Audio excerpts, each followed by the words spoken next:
ہمارے اسلاف کا کیا عمل تھا؟ رویا کرتے، گڑگڑایا کرتے۔ بعض صحابہ کے بارے میں آتا ہے جب افطار کا وقت ہوتا، کھانے پکانے کا مہینہ بنا رکھا ہے ہم نے، ہاں اگر کوئی نئی ڈش تیار کرنی ہے، خواتین ہماری کوئی نیا کھانا تیار کرنا ہے تو رمضان کا انتظار ہوتا ہے۔ ہاں رمضان کا جو انتظار ہو رہا ہے بھیا، یہ بنانا ہے، پورے سال سیو کر کے رکھا ہے، یہ انگریڈینٹس لگیں گے، تیار کر لیا، رمضان میں ہی بنے گا وہ۔ یہ کھانے پکانے کا مہینہ ہے؟ نہیں۔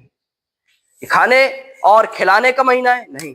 یہ عیش و عشرت سے گزارنے والا مہینہ ہے؟ نہیں۔ یہ کھانے پینے کا مہینہ نہیں، یہ رب کے تقوی کا مہینہ ہے، یہ اللہ رب العالمین کو یاد کرنے کا مہینہ ہے۔ صحابہ کا کیا عمل ہوتا تھا؟ دسترخوان پر رمضانوں کے وقت پہ، روزے کی حالت میں جب ان کے سامنے کھانے کی چیزیں رکھی جاتی، کیا رکھا جاتا؟ کیا ہوتا صحابہ کی بات بھائی؟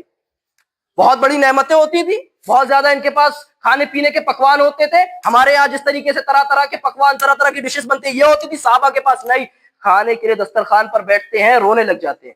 سوال کیا گیا کیوں روتے ہیں آپ لوگ؟ کہا کہ ہمارے جو ساتھی احد میں شہید ہو گئے ہیں، انہوں نے ان چیزوں کو نہیں پایا، اور دسترخوان پر کیا رکھا ہے پتہ ہے؟ ستو کے بنا ہوا گھول اور کھجور افطار کے لیے، اور پانی، یہ چیزیں رکھی ہوئی ہیں، اور کہہ رہے ہیں کہ اللہ نے ہمیں ایک اور رمضان دیا ہے اور یہ نعمتیں دی ہیں، میرا دسترخوان سجا ہوا ہے، صرف ستو کھجور ہے، اور کہہ رہے دسترخوان سجا ہوا ہے، کہیں اللہ اس کے بدلے میں میرے نیک اعمال کو ختم نہ کر دے۔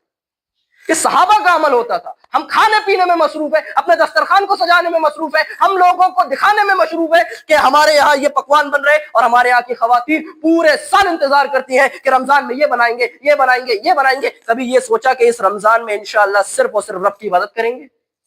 کبھی یہ دل میں خیال آیا کہ اپنے آپ کو بخشوا لیں گے؟ یہ عالم ہے ہمارا، اور صحابہ اکرام کا یہ عالم تھا۔ دن بھر کی پیاس، دن بھر کی بھوک، اور ریگزار عرب کی گرمیاں، اور ریگزار عرب کا تپتا ہوا ریگستان، اور بھوک اور پیاس سے نڈھال ہے، وقت افطار آیا ہے، پانی سامنے ہے، کھجور سامنے ہے، ستو سامنے ہے، پھر کہہ رہے ہیں کہ میرے جو ساتھی جو ہے احد میں شہید ہو گئے، ان لوگوں تو یہ نہیں ملا تھا، وہ لوگ تو اونچے مقام و مرتبے میں ہوں گے، کہیں اللہ ہمارے اعمال کو اس کی وجہ سے، یہ کھانے کی وجہ سے حبط نہ کر دے۔